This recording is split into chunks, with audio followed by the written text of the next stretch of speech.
Have you ever said something in anger, and 1 second later wished you could take it back? Have you ever felt your chest go tight, your face get hot, your hands start to shake, all because of something someone said? Something that didn't even matter an hour later? If yes, then listen carefully, because you are not weak, you are not broken, you are human. But here is what nobody ever told you.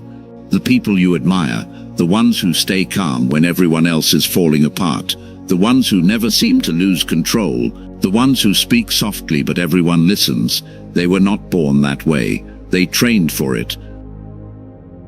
2,000 years ago, a group of philosophers called the Stoics discovered something that most people still don't understand today. They discovered that you cannot always control what happens to you, but you can always control how you respond. And that one skill, the ability to stay calm when the whole world is trying to pull you apart, is the single difference between a man who is ruled by his emotions and a man who rules himself. In the next few minutes, I'm going to give you 8 Stoic lessons to control your emotions and stay calm in any situation. And I'll be honest with you, lesson number 6 is the one that saves you from the biggest mistake angry people make. Most men never learn it, so stay with me all the way to the end. If you're new here, this is the channel where we take ancient Stoic wisdom and turn it into a stronger, calmer, unshakable mind, one video at a time. If that's the man you're trying to become, subscribe and walk this path with me. Now, let's begin. The first thing you have to understand is this: your emotions are not telling you the truth about the world. They are telling you the story you have about the world.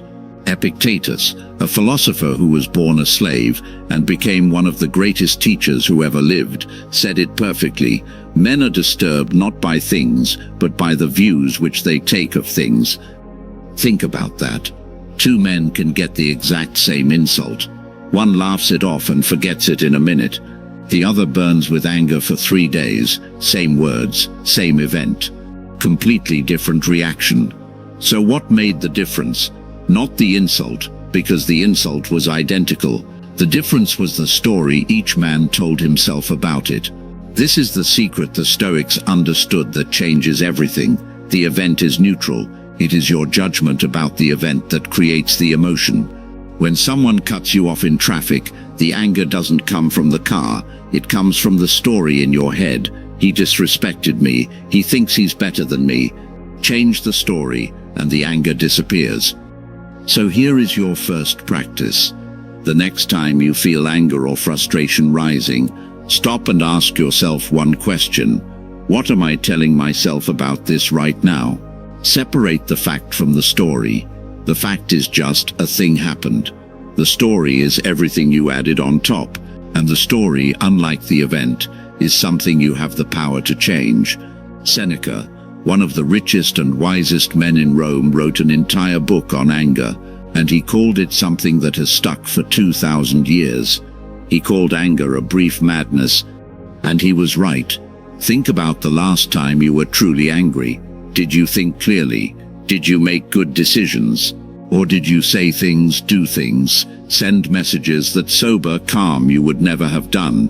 That's the madness. Anger doesn't make you powerful, it makes you stupid. It shrinks your mind down to one hot, blind point. But here is the part almost nobody realizes. Ask yourself, who actually pays the price for your anger? You do. The person who angered you, they've probably forgotten about it. They're sleeping peacefully tonight, and you're lying awake at 2 a.m., replaying the argument, your heart still pounding. Anger is like grabbing a burning coal to throw at someone else, but the one who gets burned first, and burned worst, is you. Seneca gave one simple remedy that still works today. He said, "The greatest remedy for anger is delay. Anger feeds on speed. It wants you to react right now, this second, before you can think. So take that weapon away from it. Delay. When you feel the heat rising, don't respond immediately. Count to 10. Take a walk, sleep on it before you send that message, because anger cannot survive delay. Give it a few minutes and the madness passes, and the calm, clear you comes back." Between something happening and your reaction to it, there is a small space, a gap. And in that tiny gap lies the single most important power a human being has, the power to choose your response. An animal cannot do this. Poke an animal, and it reacts instantly, no thought, pure reflex. But you are not an animal. You have the ability to pause in that gap and decide who you want to be. The problem is, most people have never trained this. They live their whole lives reacting on reflex, fire back, snap, explode, and then spend hours regretting it. Marcus Aurelius, who was the emperor of Rome, the single most powerful man on earth, wrote a note to himself that I want you to remember forever.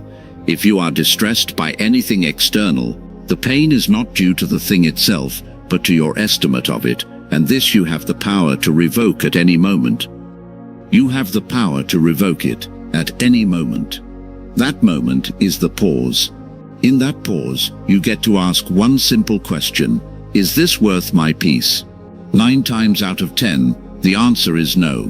So here is your practice, and it is simple, but it will change your life. Build the pause, one breath. Just one slow breath before you respond to anything that stings you, an insult, a rude email, a comment that gets under your skin. That one breath is the entire difference between a man controlled by his emotions and a man in command of them. The pause is where your self-control lives. Here is a truth that will set you free once you truly understand it. An insult only lands if you pick it up. Epictetus said, "It is not he who reviles or strikes you who insults you, but your opinion that these things are insulting." Read that again slowly. Someone's words are just sound in the air, vibrations, noise, until you decide to be wounded by them. The power was never in their words. The power was always in your reaction.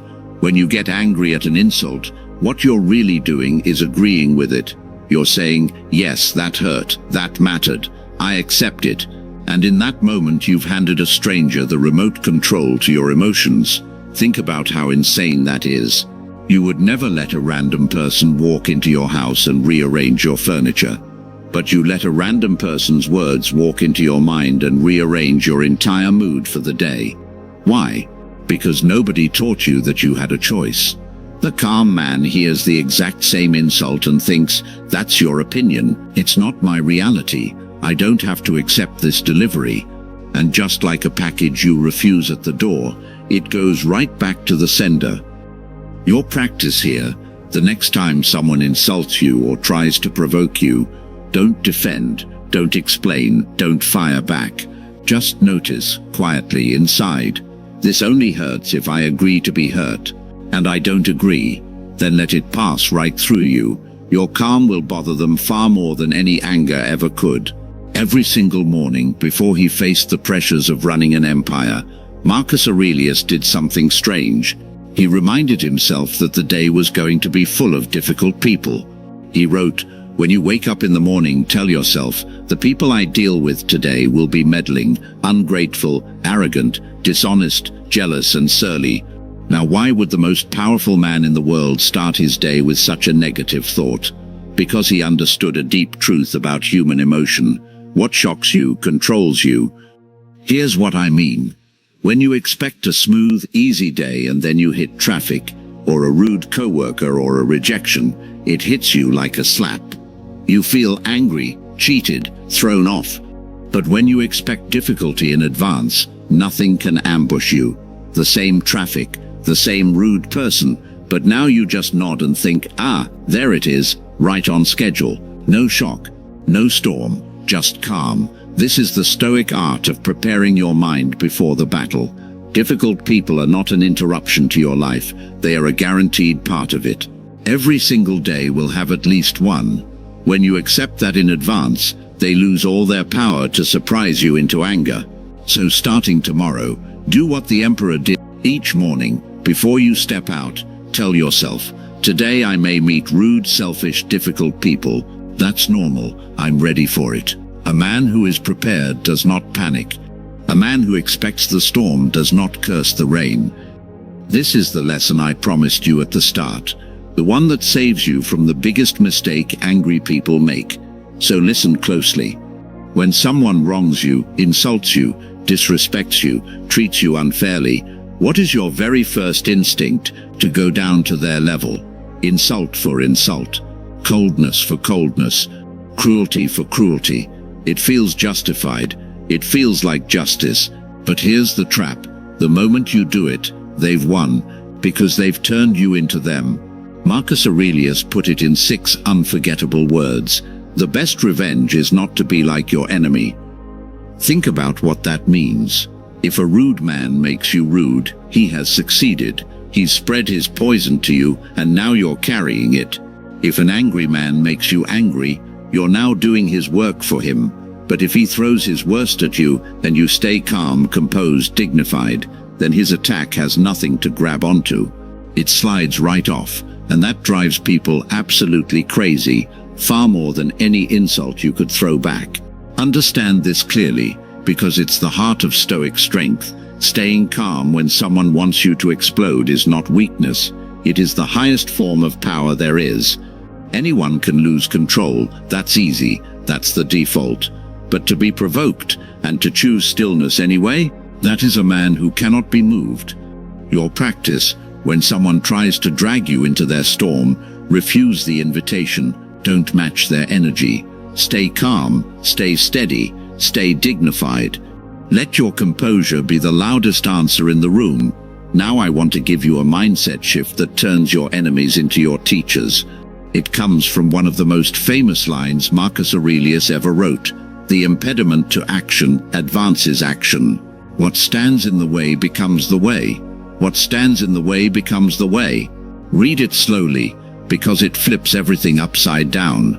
Most people see irritations, the rude customer, the traffic jam, the criticism, the delay, as obstacles ruining their day.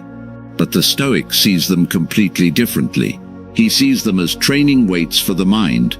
You don't build a strong body by lifting light, easy things. And you don't build a calm, unbreakable mind by only being around easy, pleasant people. You build it by staying calm in the middle of difficulty, on purpose.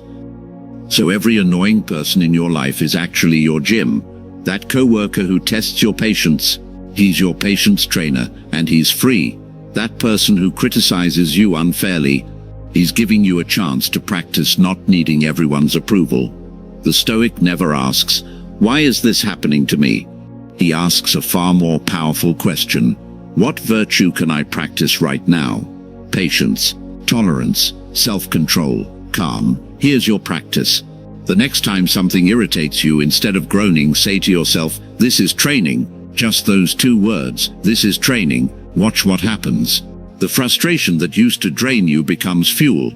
Every irritation becomes one more rep, making your mind a little more unshakable than it was yesterday. The last lesson is the one that gives you the widest view and the deepest calm. It's about remembering how temporary everything really is. Marcus Aurelius, watching the events of his life come and go, wrote, "Time is a river of passing events, and strong is its current.